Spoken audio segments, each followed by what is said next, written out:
Hi, Misha here, and this is kind of an impromptu, but at the same time, one we should have done 3 years ago. We were packing up to go to the range yesterday, and Jay emailed and asked if I could bring an M1 Carbine, because he found a box of Wolf carbine ammo while he was going through his stuff, and with the ammo shortage in 2020, it's not a bad idea to shoot obscure guns, and I knew that I had a couple of boxes still kicking around. I think mine was PPU. So I thought, sure, we're going to grab an M1 Carbine. I own 3. You'll see them all later in the video. My World War II original, I'm not really keen on shooting a whole lot, and my Korean War refit Underwood and M2 stock honestly could do with a fresh recoil spring, so I wasn't sure how reliable it would be.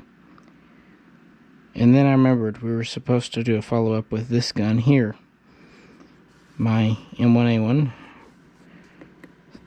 Paratroopers Carbine.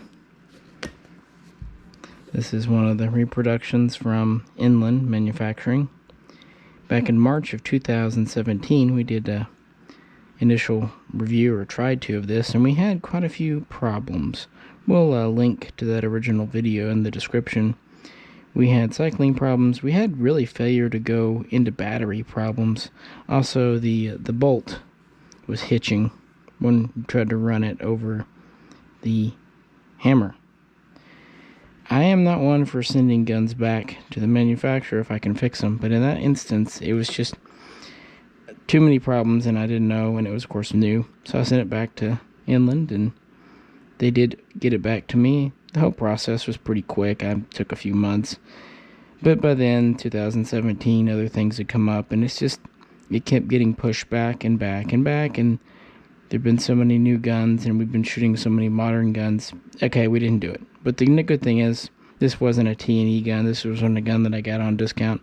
I had purchased this gun for myself, and so no obligation to do it, really, but this finally seemed like a good time. So here it is in its drop case, with belt, spare ammo carrier, or mag carrier, and an M3 fighting knife. Why not? I actually did a video recently on the M3 knife and the M4 and so on and so forth. So this is kind of the Paratrooper belt rig. So with that said, since it was Jay's suggestion, request to shoot this, we'll let him put the first magazine through it and see how it turns out. Little hitch going into battery there. And first jam didn't go into battery.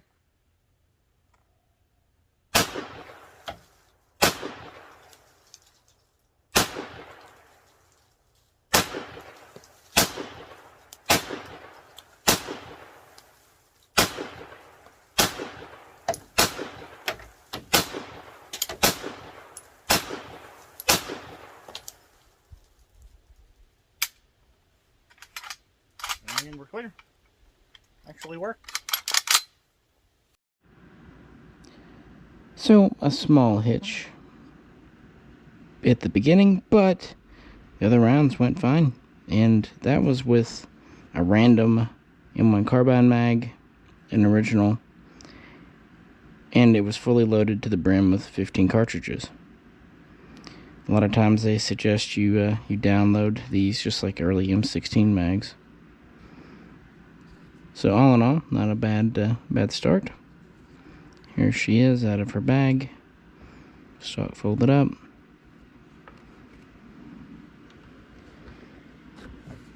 It's pretty tight as the folding stock goes. Certainly tighter than my old one. I had one of the auto ordnance guns, and it was pretty loosey-goosey. The butt plate, reasonably well spring-loaded.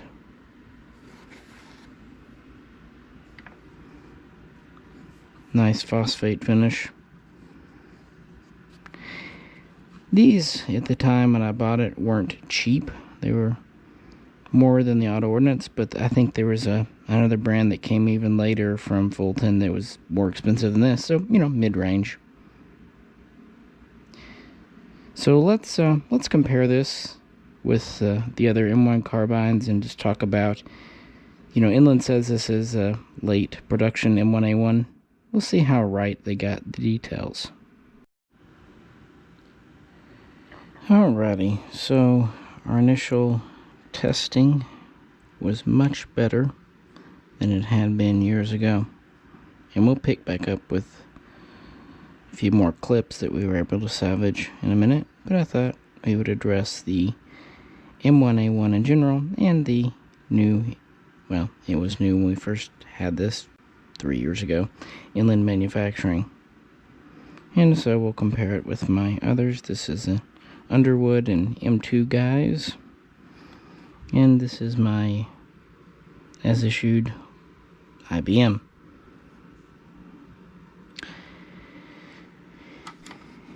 Even when we did the first video, I said I was pretty impressed with how they had a lot of attention to detail. There have been several reproductions of M1A1s over the years. Auto Ordnance, I had one of those a long time ago, and there have been a lot of the Chinese stocks you could buy. With this, they really did give it their all. The metal of the stock kind of has a phosphate finish, not blued. That's good. We have a faux leather cheek piece with rivets that are pretty appropriate. The pistol grip and stock are appropriate. It even has the P on the front of the grip. And that's really all that makes an M1A1 is the stock. The gun itself is just a standard M1 carbine. Of course, the M1 carbine was introduced as what we would think of as a PDW, and for troops that really didn't have the space or time for an M1 Grand, too heavy maybe, but needed more range than a submachine gun. The Rising at the time wasn't all that reliable, and the Thompson was heavy. At the same time, a pistol, like a 1911, just didn't cut the mustard either. So really pretty soon after adopting the original M1, in October of 1941, they began work on a folding stock version. And this was officially adopted for service in May of 1942 as the U.S. Carbine M1A1. Now, the regular carbine is just a hair over 5 pounds and just a little bit over 35 inches. So pretty small and light. Of course, it was firing the new 7.62 by 33 30 caliber carbine round using detaching 15 round mag. It had a barrel that was 18 inches. The M1A1 helped reduce weight further by this folding stock, which when it's folded, the gun is only about 25 inches long. So we save 10 inches or more. Not bad at all. Inland was the sole manufacturer of the M1A1, and no other companies did. And the first production run began in October of 1942 and would run through 1943, with a little over 70,000 in that first run. And they would first be deployed in 1943 during the invasion of Sicily. And since this was relatively successful, a second run would be conducted beginning in April of 1944 and running pretty much throughout the remainder of that year till November, December, what have you. And again, it would be roughly 70,000. Total production was a little over 140,500. So there are two basic runs, both from Inland, and there were a couple of subcontractors that made the wood stocks for them. The advantages to this gun, well, obviously size and convenience, especially for paratroopers. In fact, the 101 and the 82 were amongst the first to receive the M1A1. Later, they would be issued throughout the airborne, and the Marine Corps would actually be a big user of them who had used the Rising before.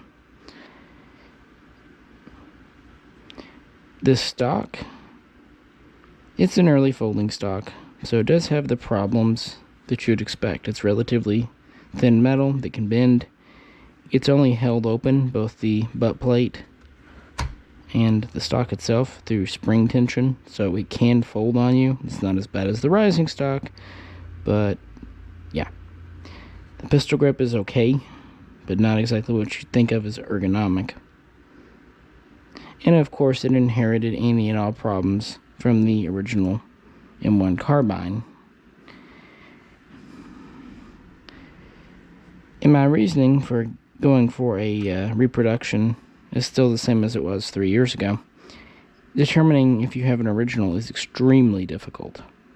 There's no serial range, and there have been reproduction stocks for over 50 years available. So even if you find an inland in a paratrooper stock, then you have to check to see if it's an original. Even if the stock is original and the gun is original, you really don't have a good way to prove that they left the factory together in 1943 or 1944. And considering how much these go for, I just thought a quality reproduction would be a better option, and haven't been disappointed by it, especially now that it's actually working. Well, Inland says this is a reproduction of a later production M1A1, so, late 1944. Let's check out a few features to see if they're right. Now, one thing to realize is that many of the M1 carbines you see today have been refurbished, meaning they could have later parts.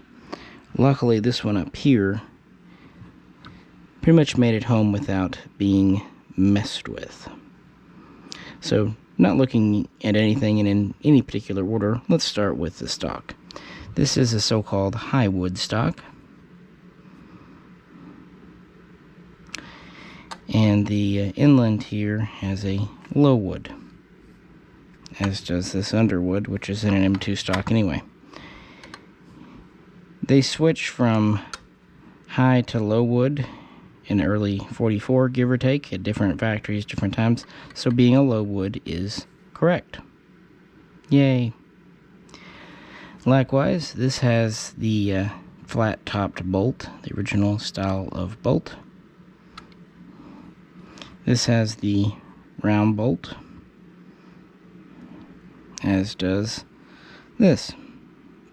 They went to the round bolt, different factories, different times, but generally speaking, in mid-1944. So again, that works. A big one, the rear sights. This has the flip rear sight, the original style.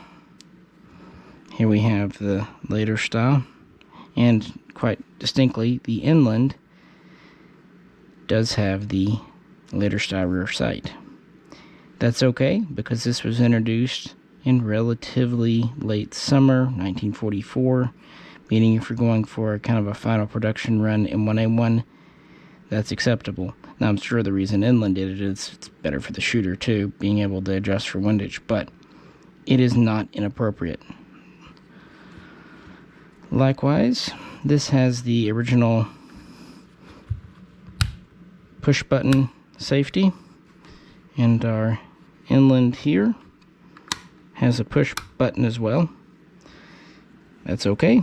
Here is the lever safety, and this was not introduced until 1945.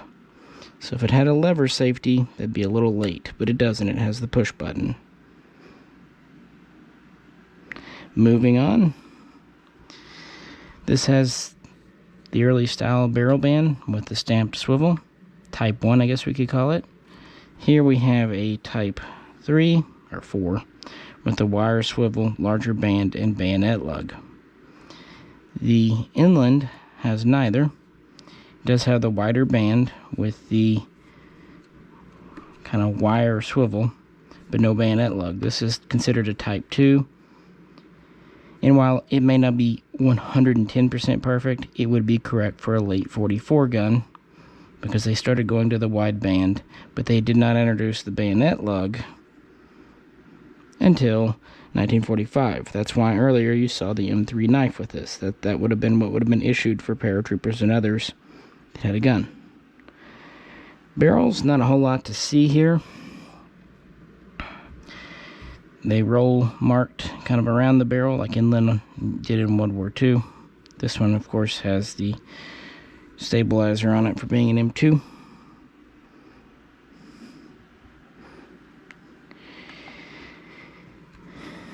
Really, the biggest knock I can give it is the upper handguard. This is the original 2 rivet with shallow groove.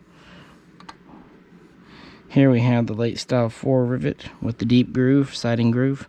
This has the deep groove and a 4 rivet handguard, and I don't believe 4 rivets were introduced right now. The deep groove probably would have been, but the 4 rivets are a little bit later. So, but I could be wrong on that. Correct me if I am, please. So that's probably the biggest I can say, and that is a tiny because again, even in service, handguards were replaced. So over 6,200,000 M1 carbines were built, with production ending with World War II. 600,000 were M2s or converted. So the majority were M1s, and of those, over 40% were made by Inland alone. That's why they were picked to make the M1A1. So with, 140,500 some change, they're not common. And they would continue to be issued throughout Korea into Vietnam, and many would be sent overseas. In fact, a few years ago, a batch of M1A1s came back from Greece. And so, definitely a part of history, and one of the first kind of specialized paratrooper guns. And I think that's where they've always had a place. Well, with that, why don't we get back to the range and run some more rounds through it to see how it's doing. M1A1.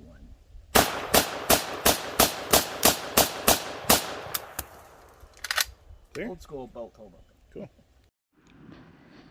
So subsequent mags through this really went off without a hitch. If you saw a couple of our other videos from this range trip, you'll know that the SD card crashed, so we lost nearly all of the range footage and all of the table talk that we had done. That's why it's being done this way, and range is pretty sparse. But better to have a couple of clips than no clips at all. We each put at least a full box of ammo through this, so about 100 rounds. And hitched 1 or 2 more times on full 15-round mags. When I downloaded them to 10 rounds, they worked fine. But honestly, at the end, I put 2 full 15-round mags through it, which I really wish I had that footage. And there was not a single issue with all 30 rounds from those mags. And what I had been doing, we've been kind of finding mags that it worked with best. And that's something I want to talk about. The M1 Carbine, even the originals, aren't exactly known for super reliability. They mass-produced these mags. They were basically meant to be pretty disposable. Most all of my mags are original. Some of them in very good shape, but the fact is the springs are old. So usually, if you take an M1 Carbine out, take a few mags. I brought 4 with this one. 2 of them worked okay, but 2 of them the gun seemed to really prefer, so I ended up swapping those into this pouch that I keep on the side. That way I know I have 2 mags with it. This one I literally just grabbed out of the mag bin so it'd have something in it. But yeah, that's my advice. It's not always the gun's fault, especially with M1 carbines. It can definitely be the magazine's fault. It's also worth pointing out we were both using modern production commercial ammo, not original GI. I like the Wolf, but it is loaded a little differently than original stuff. The M1 Carbine wasn't exactly sprung heavily either. So sometimes with weak ammo, see if I can cock it open for you here. It's been difficult.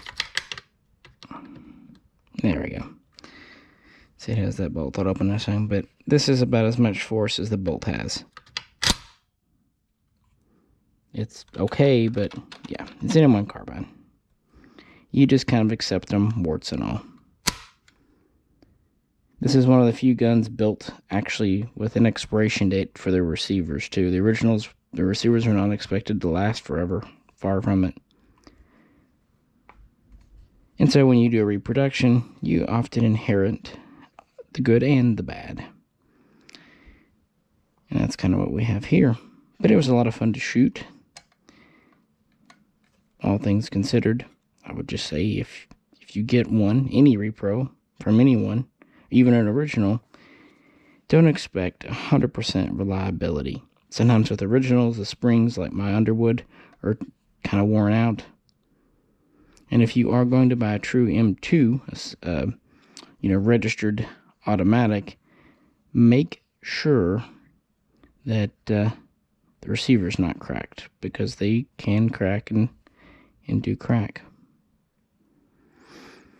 One neat thing, even though the stock is kind of known for being a little this one's stayed pretty tight throughout the whole shooting trip, in and out of the bag and different things, so seems like they did a good job. And it seems like that Inland did carry out the repairs as needed, because it's no longer hitching over the trigger, and instances of failure to go fully into battery are, I would say, within acceptable range. We really do enjoy historical guns around here, and they can be a lot of fun to take to the range. And on top of testing this one out finally, it's worth saying that, hey, that might be an option for you as well. If you've got an old Mosin or Enfield in the corner you haven't fired lately, with 223, 7.62 hard to get, hey, think about dusting off something that shoots a different caliber. Might be a lot of fun. And this one was well dusted, and honestly performed as good or even better than expected. So now it'll get folded back up. By the way, notice the ding in the stock. That happens with originals. They do inlet the stock a bit here, but because it's just metal banging up against it, yeah, that's one reason I put this mag carrier on. It kind of helps keep it from banging as hard. But I mean, listen to that. But that's how originals were too. So if you're going to do an authentic repro, that's what you get. It is a neat little package. So yeah, no regrets. It works perfectly fine with a couple of different types of ammo, and now that I've got 2 mags that I trust paired with it, hopefully next time when we take it out to the range, the camera and the card cooperate and we can show you more footage. So yeah, let us know what you think in the comments, any opinions, what's going on. Anyone else own a M1A1, Auto Ordnance, Inland, Fulton, someone else who's made one? Let's talk old airborne carbines. Why not? With that, if you could, like, share, and subscribe. And if you'd like to help support the channel, please check out the link to our Patreon page. This is Misha, and also on behalf of Jay, we'll both catch you very soon next time.